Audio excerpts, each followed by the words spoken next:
ಯಾವ ಊರು ನಿಮ್ದು? ಸೊನ್ನವಾಡಿ ಅಂತ. ನಿಮ್ಮ ಹೆಸರು? ನಮ್ಮ ಹೆಸರು ಉಮೇಶು. ನಾವು ಮುಂಚೆ ಹಿಂಡು ಬೂಸ ಎಲ್ಲ ಕೊಡ್ತಿದ್ವಿ. ಅದಕ್ಕೆ ಅಷ್ಟೇನು ಇಂಪ್ಲಿಮೆಂಟ್ ಏನ್ ಕಾಣಿಸಿಲ್ಲ. ಹಸುವಲ್ಲಿ ಹಾಲು ಅಷ್ಟೇನು ಡೆವಲಪ್ಮೆಂಟ್ ಏನಿಲ್ಲ.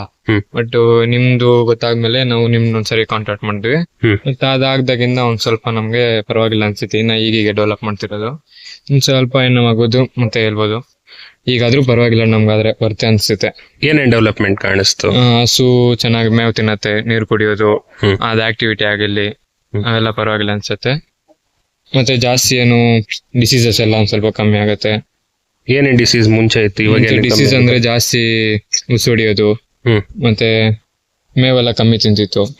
ಈಗೆಲ್ಲ ಮೇವು ಜಾಸ್ತಿ ತಿನ್ನೋದು, ಅದ್ ಆಕ್ಟಿವಿಟಿ ಎಲ್ಲ ಓಕೆ ಅನ್ಸುತ್ತೆ. ಮತ್ತೆ ಹಸು ಡೆವಲಪ್ ಆಗತ್ತೆ. ಸೊ ಫಸ್ಟ್ ಯಾವ ತರ ಡೆವಲಪ್ಮೆಂಟ್ ನೀವು ಅಬ್ಸರ್ವ್ ಮಾಡಿ ಎಷ್ಟು ದಿನದಿಂದ ಕೊಡ್ತಿದ್ದೀರಾ? ಈಗ ಇದೇನ್ ಜಾಸ್ತಿನೇನಿಲ್ಲ. ಈಗ ನಾವು ಫಸ್ಟ್ ಟೈಮ್ ಟ್ರೈ ಮಾಡಿದ್ದು. ಅದು ಮುಂಚೆನೂ ಗೊತ್ತಿಲ್ಲ ನಮ್ಗೆ, ಈಗ ಗೊತ್ತಾಗಿದ್ದಕ್ಕೆ ಹಂಗೆ ತಕ್ಷಣ ಇದ್ ಮಾಡಿದ್ವಿ. ಪರವಾಗಿಲ್ಲ ಅನ್ಸು. ಅದು ಕೊಟ್ಟಾಗಿಂದ ನಮ್ಗೇನೋ ಪರವಾಗಿಲ್ಲ ಅನ್ಸ್ತಿದೆ. ಫಸ್ಟ್ ಎಷ್ಟು ಲೀಟರ್ ಆಗ್ತಿತ್ತು, ಈಗ ಎಷ್ಟು ಲೀಟರ್ ಆಗ್ತದೆ? ಆಗಿತ್ತು ಈಗಕ್ಕಿಂತ ಒಂದ್ ಲೀಟರ್ ವ್ಯತ್ಯಾಸ ಕಾಣಿಸ್ತಿದೆ ನಮ್ಗೆ. ಮೊದಲು ಎಷ್ಟು ಲೀಟರ್ ಆಗ್ತಿತ್ತು? ಮುಂಚೆ ಒಂದ್ ಹಸು ನಮ್ಗೆ ಇದು 3.5 ಕಾಣಿಸ್ತಿತ್ತು. 4.5 ಆತರ ಒನ್ ಟೈಮ್ಗೆ. ಓಕೆ. ಏನಂದ್ರೆ ಈಗ ಸ್ಟಾರ್ಟಿಂಗ್ ಆಗ್ಬಿಟ್ಟು ಇಷ್ಟೇ ಅನ್ಕೊಂತೀವಿ. ಇನ್ನೇನು ಮುಂಚೆ ಡೆವಲಪ್ ಆಗ್ಬೋದು.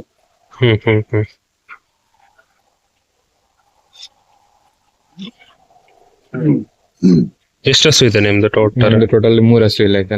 3 ಹಸು ಮುಂದೆ. ಎಷ್ಟು ಟೈಮ್ ಕೊಡ್ತೀರಾ ನಮ್ ಫೀಲ್ಡ್ ಡೈಲಿ? ನಿಮ್ದು ಬೆಳಗ್ಗೆ 1 kg ಒಂದ್ ಹಸುಗೆ, ಸಾಯಂಕಾಲ 1 kg ಕೊಡ್ತಿದೀವಿ. 2 ಟೈಮ್ ಕೊಡ್ತೀರಾ? 2 ಟೈಮ್ ಕೊಡ್ತೀವಿ. ಸೊ ನೀವು ಲೆಕ್ಕಾಚಾರ ಹಾಕಿದಾಗ, ನೀವು ಕಾಮರ್ಸ್ ಸ್ಟೂಡೆಂಟ್ ಅಂತ ಹೇಳಿದ್ರೆ, ನೀವು ಲೆಕ್ಕ ಹಾಕಿದಾಗ ಸೊ ಕಾಸ್ಟ್ ಜಾಸ್ತಿ ಆಗ್ತಿದೆ ಅಥವಾ ಕಡಿಮೆ ಆಗ್ತಿದೆ? ಮುಂಚೆಗಿನ್ನ ನಮ್ಗೆ ಪರವಾಗಿಲ್ಲ ಅನ್ಸುತ್ತೆ. ಒಂದು 300-200 ರೂಪಾಯಿಂದವರೆಗೂ ಡಿಫ್ರೆನ್ಸ್ ಬರ್ತಿದೆ. ಕಡಿಮೆ ಆಗ್ತಿದೆ. ಕಡಿಮೆ ಆಗ್ತಿದೆ.